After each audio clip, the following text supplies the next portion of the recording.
한 주 동안들 잘 지내셨습니까? 네. 우리 함께 인사하십시다. 사랑합니다. 축복합니다.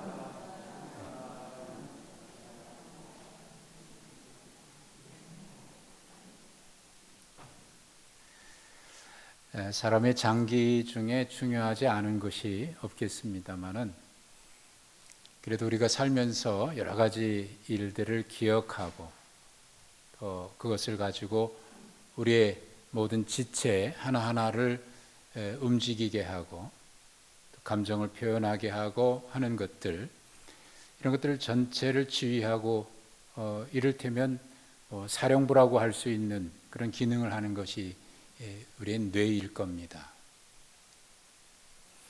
우리 인간의 뇌의 무게가 약 1.3에서 1.6kg 정도, 1300g에서 1600g 정도 된다 그래요.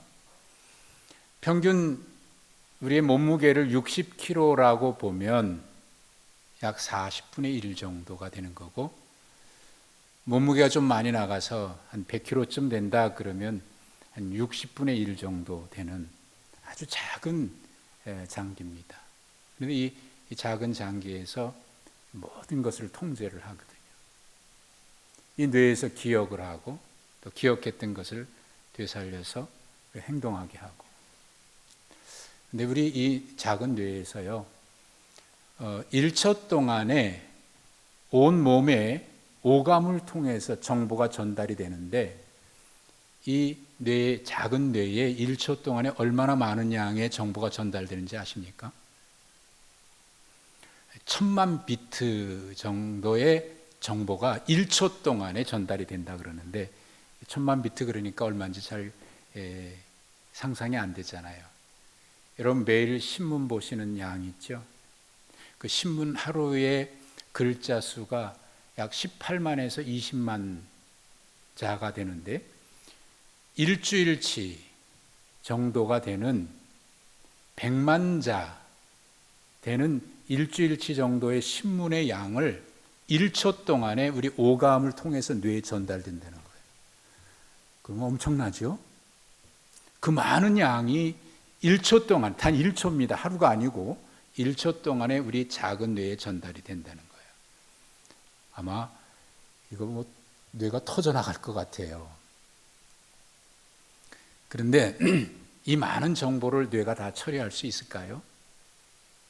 다 기억할 수 있을까요? 큰일 날 겁니다. 다행스러운 것은 이 뇌가 감당할 만큼만 받아들이고 나머지는 다 버리는데, 그게 1초 동안 받아들이는 양이 어느 정도냐면 전달되는 정보의 0.005%, 50비트, 극히 적은 양만 뇌에서 받아들이고 나머지는 다 버린다는 거예요. 왜냐하면 감당할 수가 없으니까. 살기 위해서 버리는 거예요. 그러니까 여러분들 살면서 난 많은 걸 자꾸 왜 이렇게 잊어버리는지 모르겠어요. 기억이 점점 약해져서 방금 들은 것도 잊어버리고 방금 들은 것도 잊어버려, 막 걱정하시는 분들이 있는데, 걱정하지 마세요. 당연한 겁니다.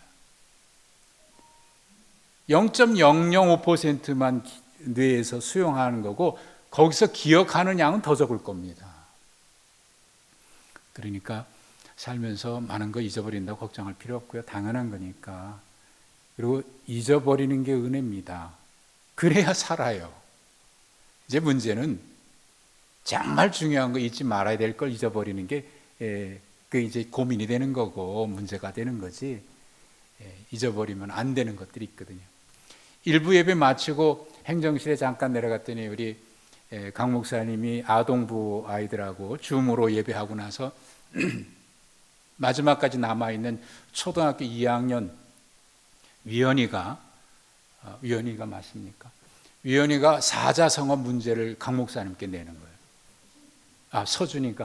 서준이가 사자성어 퀴즈를 내는 거예요. 맞춰보라고 강 목사님. 각골 명심이 뭐게요? 그러는 거예요. 제가 잘 모르겠지만 대충 짐작이 되더라고요. 뼈에 새길 만큼 마음에 잊지 말고 기억하라. 그런 뜻이거든요. 오늘 우리가 잊어버리는 거 많지만 다 잊어버리고 다 기억할 수 없는 게 자연스러운 거지만 정말 뼈에 새길 만큼 잊어버리지 않고 마음에 새겨야 될 것들이 있습니다. 신앙생활하면서도 역시 마찬가지입니다. 그래서 오늘 우리가 함께 읽으셨던 말씀에 베드로 사도가 로마에 흩어져 있는 그리스도인들을 향해서 생각나게 하고 잊지 말고 다시 일깨워 생각나게 하겠다라고 하는 말을 12절, 13절, 14, 15절에 세 번에 걸쳐서 일깨워 너희들에게 생각나게 하겠다라고 하는 이야기를 해요.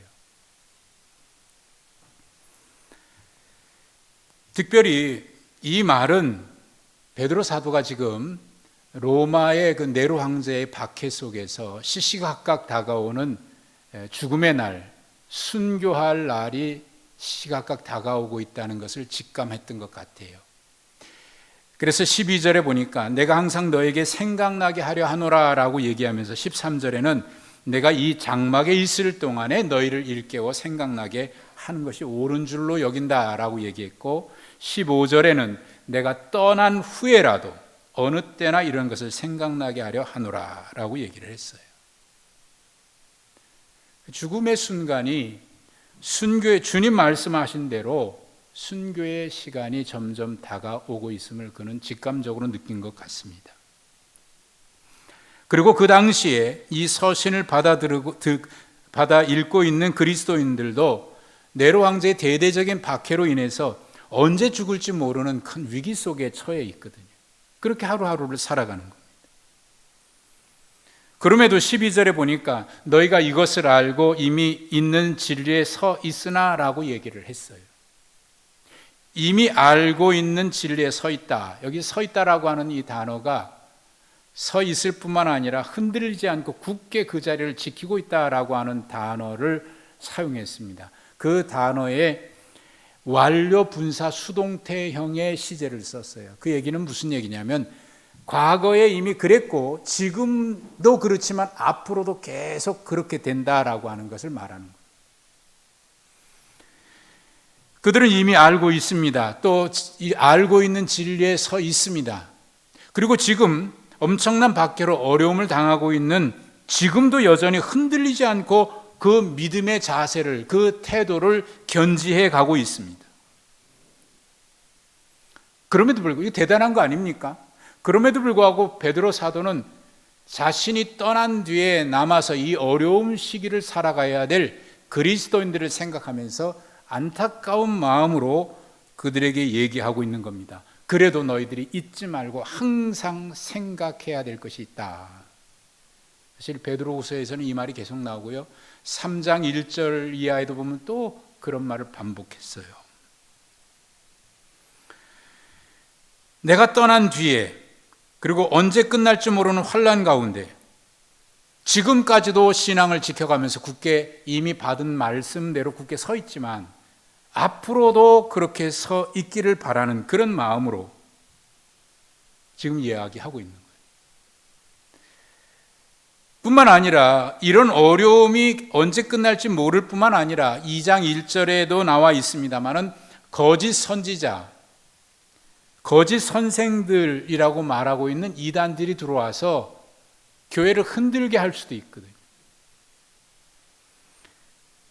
그렇게 되면 얼마나 믿음이 흔들리겠습니까? 그렇지 않아도 어려운데 박해 시기를 살아가고 있는데 그런 때가 다가올 것을 뻔히 보고 있는 거예요. 그래서 그때도 역시 이 말을 꼭 기억하고 거기서 흔들리지 말고 굳게 서 있기를 바라는 그런 노사도의 안타까운 마음이 있는 거예요. 그래서 내가 떠난 후에도 어느 때나 이것을 항상 기억했으면 좋겠다라고 경계하고 당부하는 거죠. 이 말에서 그 교회를 생각하고 남아있는 성도들을 생각하는 수사도로서의 이 베드로의 안타까운 마음을 느낄 수가 있어요. 그가 얼마나 안타까운 마음을 가지고 이야기를 하고 있는지. 환난의 어려움이 있으면 동전의 양면처럼 뒷면처럼 반드시 또 따라오는 게 있는데 그게 뭐냐면 거짓 선지자들의 활동입니다. 환란이 오면 거짓 선지자들이 더 극성을 부립니다. 이게 마지막 때의 현상이기도 해요. 그래서 성경은 그렇게 말씀하고 있죠. 그만큼 어려움을 당하면 우리의 믿음이 흔들리기 쉬운데 그 틈을 놓치지 아니하고 거짓 선지자들이 와서 이런저런 간교한 말로 우리를 넘어지게 하는 겁니다. 이것이 훤히 보이는 거예요. 그러니 죽음을 앞둔 사도가 이 어려운 시기를 살아갈 성도들을 생각하니까 그 마음이 어떻겠습니까? 그 안타까운 마음을 가지고 이야기하는데, 그러면 당부하고 있는 이 그들이 기억했으면 좋겠다, 항상 기억하기를 원한다고 하는 그 진리에 서 있는 그것이 뭘까요? 이미 서 있지만 앞으로도 거기에 굳게 서서 잊지 말고 살아가라고 부탁하고 있는 그 진리가 뭘까요? 베드로후서 1장 1절에는 이런 얘기를 했습니다. 동일하게 보배로운 믿음을 우리와 함께 받은 자들이라고 얘기를 했습니다. 그러니까 로마에 흩어져 있는 그리스도인들이 받은 이 진리의 말씀은 베드로 사도가 받은 말씀과 동일하다 그 말이에요. 내가 받은 말씀도 여러분이 받았고 그 말씀에 서서 지금 서 있다는 얘기죠.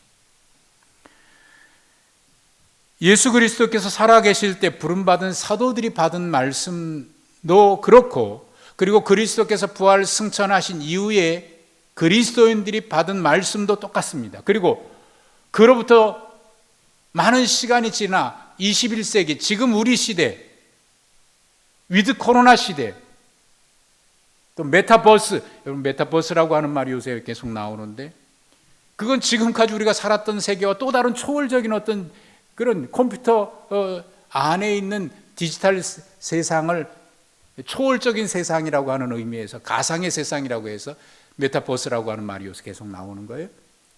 그러니까 그런 우리가 알지 못하는 또 다른 시대를 살아가고 있는, 첨단 시대를 살아가고 있는 우리에게도 여전히 인간의 구원에 관한 진리는 사도들이 받았던 말씀이나 부활 승천 이후에 초대 그리스도인들이 받았던 그 말씀이나 지금 우리가 분명히 붙들고 살아가야 될 그 말씀이나 동일한, 이게 진리의 말씀. 세상이 변하고 시대가 달라졌다고 해서 달라진다고 하면 그걸 진리라고 얘기하기가 어렵죠. 그래서 1장 1절에 우리 하나님과 구주 예수 그리스도의 의를 힘입어라고 얘기했고, 또 1장 2절에는 하나님과 우리 주 예수를 알므로 임하는 은혜라고 얘기했고, 3절에는 그의 영광과 덕으로서 우리를 부르신 이를 알므로 말미암음이라 라고 이야기를 했습니다. 우리의 믿음은 거기로부터 오는 것이다. 그리고 베드로전서 1장 3절에는 이미 이렇게 얘기한 바가 있습니다. 그 크신 자비로, 하나님의 그 자비로운 사랑으로 말미암아 우리를 거듭나게 하신 예수 그리스도를 죽은 자 가운데서 다시 살리심으로써 우리에게 산 소망을 주신 그분, 우리 주 예수 그리스도의 아버지 하나님을 찬송하리로다라고 찬송을 했습니다. 그러니까 우리의 구원은 어제나 오늘이나 영원토록 동일하신 하나님의 은혜와 사랑, 그 사랑의 근거에서 우리에게 독생자를 보내신 그 놀라운 사랑에 근거한 것입니다. 거기로부터 우리의 구원이 시작이 된 겁니다. 그것이 그들이 이미 알고 있는 진리이고 그들이 굳게 서 있는 진리입니다. 그들의 믿음의 근거는 바로 여기서부터 시작이 된 거예요. 사실 이 말을 하고 있는 교회 수장인 노 사도의 마음에는요, 지나온 세월을 돌이켜보고 있었을 것 같아요. 내가 지금까지 달려올 수 있었던 것이 과연 어떻게 가능했을까? 내가 어떻게 지금까지 이 어려운 시대를 살아올 수 있었을까? 지난 세월을 돌이켜보고 있었을 것 같아요. 사실 베드로는 젊었을 때 누구보다 열정적인 사람이고요, 누구보다 자신만만했던 사람 아닙니까? 다른 제자들은 다 주님을 배반해도 나는 절대로 주님을 배반하지 않겠다고 큰 소리 쳤던 사람입니다. 예수님이 말씀하셨던 것처럼 젊었을 때는 스스로 띠띠고 자기가 원하는 곳으로 다닐 수 있었습니다. 그렇게 자신만만했던 사람들입니다. 그런데 그는 미처 몰랐습니다. 그게 내 힘과 능력으로 내 자신으로 된 것이 아니라 하나님의 은혜 때문이고 위에서 기도해 주신 주님의 기도 때문이라는 사실을 그는 몰랐습니다. 어느 날 예수님께서 베드로에게 이런 말씀을 하신 적이 있었죠. 시몬아 시몬아 잘 들어라. 사탄이 너를 넘어뜨리게 하려고 마치 밀가부로도 얼마나 너에게 그렇게 까불고 있냐. 그러나 내가 너로 시험에 들지 않고 넘어지지 아니하도록 내가 너를 위해서 기도하고 있었다라는 말씀을 하신 적이 있습니다. 그걸 사실 그전에는 몰랐어요. 내 힘으로 한 줄 알았어요. 사실 우리도 그럴 때가 많잖아요. 경험해보지 않으면 모르는 거예요. 어느 젊은 기업가가 담임 목사님을 찾아와서 상담을 했습니다. 목사님, 최근까지 얼마나 일이 잘 풀리고 잘 나갔는지 모릅니다. 목사님 저를 위해서 기도하고 계시는 거 제가 잘 알고 있습니다. 그래서 모든 문제가 잘 풀렸어요. 그런데 이상하게 언제부턴가 얼마 전부턴가 일이 자꾸 꼬이기 시작하고요. 일이 풀리지가 않아요. 왜 그런지 잘 모르겠어요. 돌파구가 보이질 않습니다. 목사님께서 계속 저를 위해서 기도하고 계시는데 왜 이런 일이 일어날까요? 그러자 목사님이 말합니다.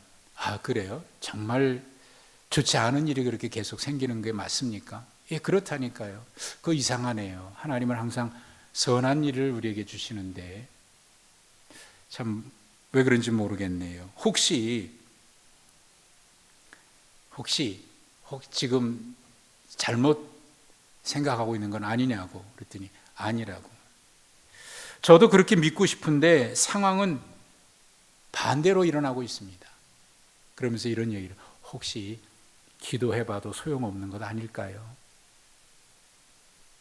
그래서 목사님이 가만히 생각하다가 이렇게 제안을 했습니다. 좋은 방법이 하나 있다고. 기도가 소용이 있는지 없는지 알 수 있는 아주 좋은 방법이 하나 있는데 제안을 할 테니까 그대로 해보시겠냐고. 아, 그게 뭡니까?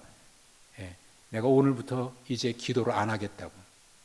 당신을 위해서 하던 기도를 오늘부터 내가 하지 않을 테니까, 그러고 보면 기도가 효용이 있는지 없는지 아마 그 다음에는 알 수 있을 거라고 그렇게 제안을 했답니다. 그랬더니 뭐라고 대답했겠습니까? 아, 그건 안 된다고. 계속 기도해달라고. 그렇게 대답을 했다는 거예요. 그러면서 좀 힘들어도 선하신 하나님을 믿고 끝까지 견뎌보겠습니다. 그러고 돌아갔다는 거예요. 여러분, 기도의 능력이 소용없는 것 같아도 경험하기 전까지는 우리는 모르는 거예요. 하나님의 은혜 경험하기 전까지는 그 하나님의 은혜라는 사실을 깨닫지 못하고 살아갈 때가 많습니다. 그런데 우리가 깨닫지 못하는 그 순간에도 언제나 하나님의 은혜가 있고 성령께서 우리를 위해서 끊임없이 기도하고 계신다고 성경은 말씀하고 있지 않습니까? 베드로도 처음에는 자신의 능력인 줄 알았어요. 그런데 하나님의 은혜였고 주님의 기도 때문이었습니다. 이 사실을 누구보다 잘 알고 있는 사람이 베드로입니다.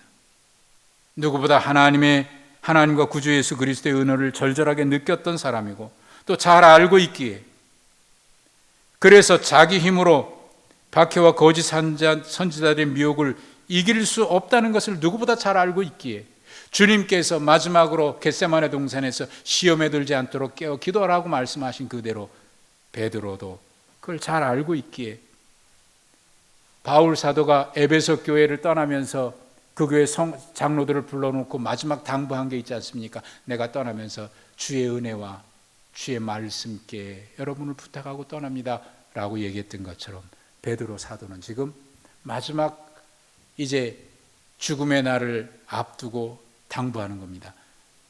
진리의 말씀에 굳게 서 있어야 한다. 그걸 항상 기억해야 된다. 이 이야기를 하면서 그들이 항상 생각하기를 바라는 두 가지 차원의 이야기를 합니다. 우리의 신앙을 지탱할 수 있는 두 가지 차원, 우리의 신앙을 지탱할 수 있는 두 가지 기둥이라고 얘기할 수 있는데, 그 두 가지가 뭐냐면, 첫째는 자신이 분명하게 체험하고 경험했던 사실을 이야기해요. 16절부터 18절의 이 말씀은 베드로 사도가 우리가 일명 변화산이라고 얘기하는 그 산 위에 올라갔을 때 체험했던 사건입니다. 예수님이 야고보, 요한과 베드로를 데리고 산에 올라가셨을 때에 거기서 세상에 무엇으로도 그렇게 찬란한 빛을 발할 수 없을 정도의 그 빛으로 빛난 모습으로 예수님 변화되셨잖아요. 그리고 그 자리에 모세와 엘리야가 서 있는 것을 꿈인지 환상인지 그가 봤어요. 놀라운 경험입니다. 이 경험이 얼마나 강렬했으면 30년이 지난 지금 그 이야기를 하고 있는 겁니다. 그때 그 경험이 환난 가운데서도 믿음을 지킬 수 있었던 힘이 됐다는 사실을 베드로 자신은 알고 있는 거예요. 그때 그 경험. 그 인도의 유명한 선교사로 지내셨던 스탠리 존스라고 하는 분이 있습니다. 50년 동안 인도의 선교사로 계셨는데, 이분이 미국 타임지가 선정한 세계에서 가장 위대한 선교사 중에 한 사람입니다. 1961년에 간디 평화상을 수상했고요, 노벨 평화상 후보로 2번이나 지명됐던 그런 사람이기도 합니다. 많은 업적을 남겼어요. 그런데 그가 선교 초기에 철저한 실패를 맛봤습니다. 얼마나 뜨거운 열정으로 복음을 전했고요, 시간마다 복음을 전했고 사람 찾아다니면서 말씀을 전했습니다. 그런데 그렇게 열심인데 단 한 사람도 주님께 돌아온 사람이 없었어요. 낙심됐습니다. 어느 날 그는 교회 뒷산에 올라가서 밤새도록 부르짖어 기도합니다. 하나님, 뭐가 잘못된 겁니까? 내가 이렇게 열심히 하는데 왜 열매가 없습니까? 내가 부족한 겁니까? 열심히 부족한 겁니까? 낙심돼 가지고요, 기도하다가 지쳐 쓰러지고, 어느 날도 그렇게 기도하고 있다가 그만 그 사과나무 밑에서 지쳐 쓰러져 잠들고 말았어요. 눈을 뜨는데 사과나무 잎 사이로 햇볕이 비치고 그 사이로 파란 하늘이 보입니다. 그리고 그의 마음속에 하나님께서 이렇게 말씀하시는 것 같은 음성이 들리더래요. 스탠리야, 이 나무를 잘 봐라. 이 나무가 얼마나 열심히 일하는지 볼 수 있니? 나무는 그저 나무일 뿐이다. 그 나무는 그냥 그 자리에 서서 부름받은 일을 할 뿐이다. 내가 이 나무에 멋진 열매를 맺게 하는 거야. 이 나무는 그저 그 자리에 항상 서서 자기의 일을 할 뿐이다. 사람의 힘으로 되는 게 아니다. 내 영으로 하는 거다. 그런 마음에 주님의 음성이 들려오더랍니다.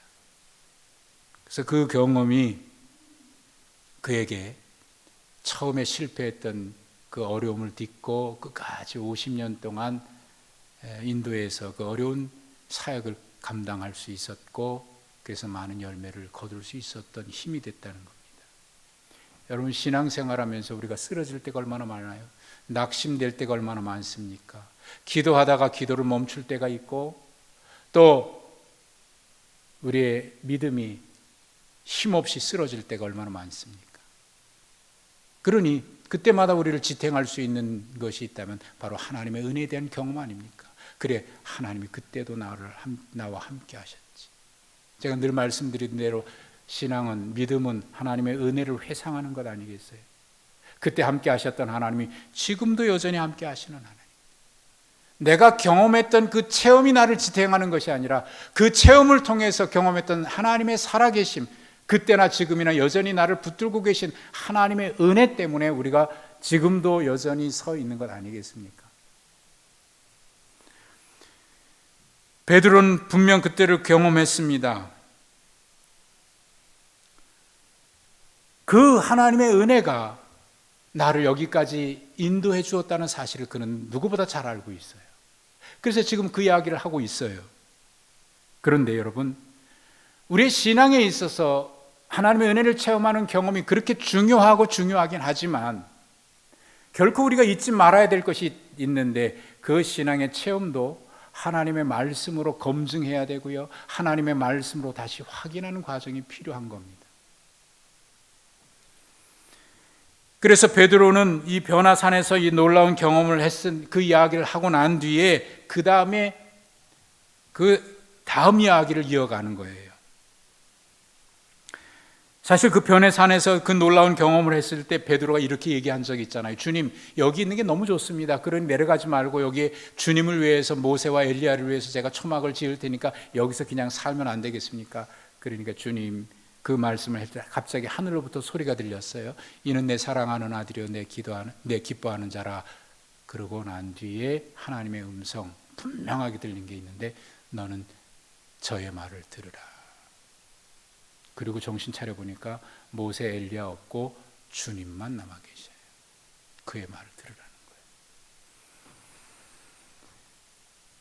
그러므로 30년 전에 변화산 사건을 이야기한 베드로는 그 이야기 끝에 19절에 바로 이런 이야기를 합니다. 또 우리에게는 더 확실한 예언이 있다. 그 예언은 어두운 데를 비치는 등불과 같아. 그러면서 그 더 확실한 예언이 뭔가 20절과 21절에 보니까 이렇게 말씀하죠. 성경의 모든 예언이다. 이게 더 확실한 예언이다. 이 성경의 모든 예언은 성령의 감동하심을 받은 사람들이 하나님께 받아 말한 것이다. 여러분, 우리의 신앙은요, 놀라운 은혜를 경험하고 체험한 것 분명 우리에게 있어서 매우 중요한 하나님의 은혜의 선물입니다. 그런데 은혜 너무 체험 중심으로 가면 안 되고, 그 체험은 언제나 하나님의 말씀으로 확인하고 검증하는 과정이 필요한 거예요. 언젠가 제가 몇 주 전에 소개해드렸던 스캇 솔즈라고 하는 분의 세상이 기다리는 기독교라고 하는 책에서 그분이 이런 이야기를 해요. 성령님이 언제 어떻게 우리를 뒤덮을는지는 예측할 수 없다. 예수님의 말씀처럼 성령님은 바람처럼 움직이기 때문에 그의 신비로운 역사를 우리가 예측할 수는 없다. 하지만 성령의 역사는 언제나 하나님의 말씀을 통한다. 그래서 성경은 스스로를 성령의 검이라고 부른다. 성령님은 언제나 성경과 일치되게 역사하신다. 결코 성경과 모순되게 역사하시지는 않는다. 이게 하나님의 말씀에 근거하고 있다. 성령의 역사는 하나님의 말씀, 성령의 감동으로 기록된 말씀과 결코 다르게 역사하지 않는다, 그 말입니다. 그래서 말씀으로 늘 검증해야 돼요. 그러면서 이분이 또 얘기합니다. 성령님이 성경을 통해 우리에게 주시는 놀라운 선물이 또 한 가지가 있는데, 그 말씀을 따라 살아가는 자들에게 하나님께서 언제나 상황을 초월한 기쁨과 평안, 확신과 평안을 주신다. 이 교회에, 그러면서 이 교회 성도 중에 한 사람 얘기를 듣는데, 존이라고 하는 젊은 신실한 신앙인이 있어요. 아주 신실한 성도인데, 이분이 젊었을 때에 루게릭 병에 걸렸습니다. 그리고 젊은 나이에 그 병으로 세상을 떠나요.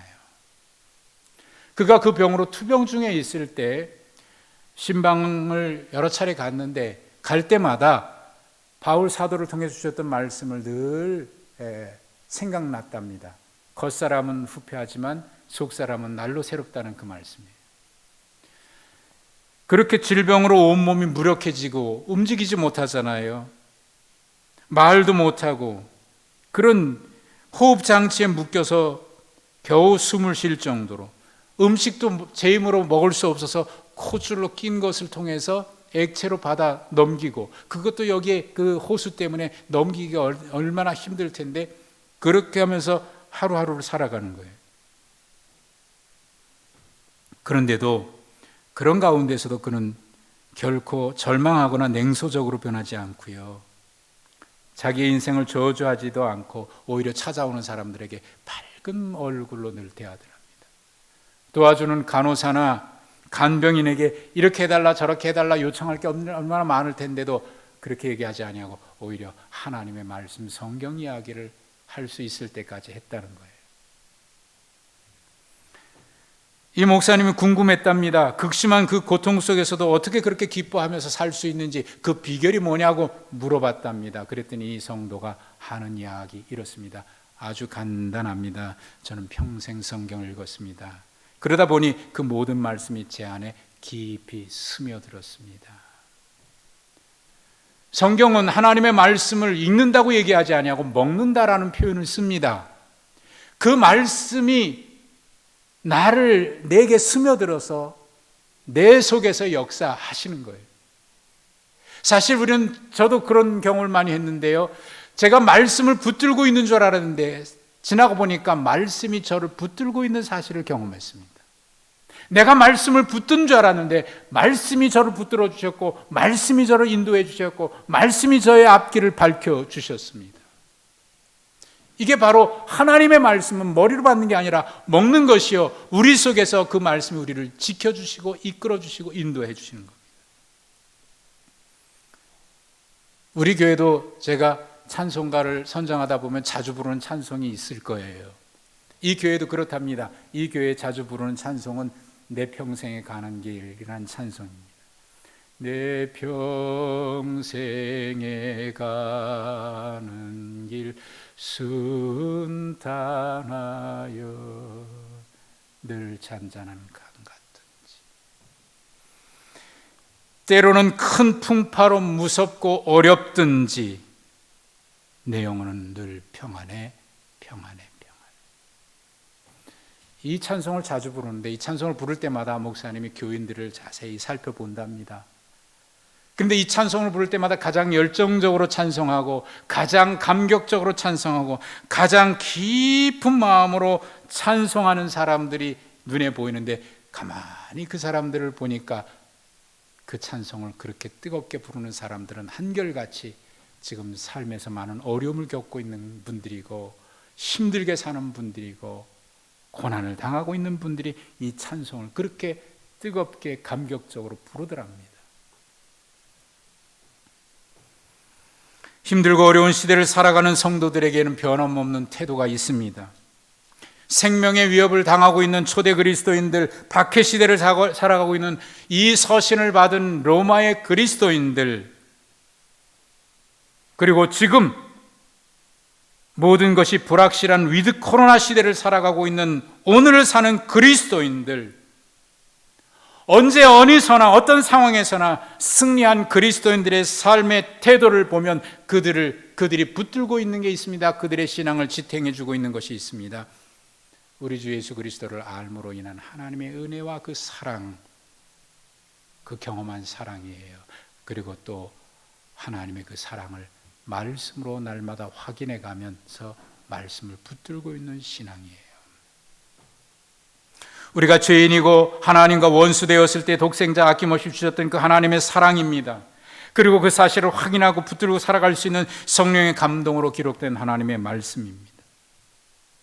저는 창립 50주년을 맞이하면서 5주간 동안 베드로 전서와 후서의 말씀으로 교회를 다시 생각할 수 있도록 우리가 함께 말씀을 나눴습니다. 5번에 걸쳐서 말씀하고 오늘 마지막인데요. 첫째는 교회는 산소망 공동체다. 교회는 거룩한 사랑의 공동체다.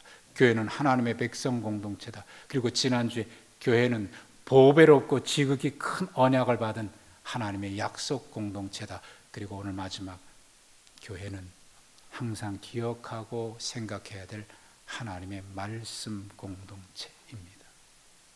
우리 교회가 그렇게 말씀에 굳게 서서 산소망, 거룩한 사랑, 언약 붙들고 하나님께서 기뻐하시는 거룩한 열매 맺는 그런 공동체를 이루어가기를, 우리 모두가 그렇게 살아가기를 주님의 이름으로 축복합니다. 하나님 아버지 은혜와 사랑 감사합니다. 나의 나된 것이 하나님의 은혜고 여기까지 온 것이 하나님의 은혜고 하나님의 사랑이었음을 고백합니다. 내 힘으로 살았는 줄 알았는데, 내 능력으로 살았는 줄 알았는데 주께서 은혜로 우리를 붙들어 주셨고 주의 말씀으로 우리를 밝혀 주셨습니다. 그 은혜와 사랑 앞에 감사하여 오늘도 말씀 받아 그 말씀에 순종하고 그 말씀에 굳게 서서 진리의 하나님의 말씀으로 밝혀주신 어두운 길에서 밝혀주신 그 진리의 빛을 따라 살아가는 우리 모두가 되게 하여 주옵소서. 예수님의 이름으로 기도하옵나이다. 아멘.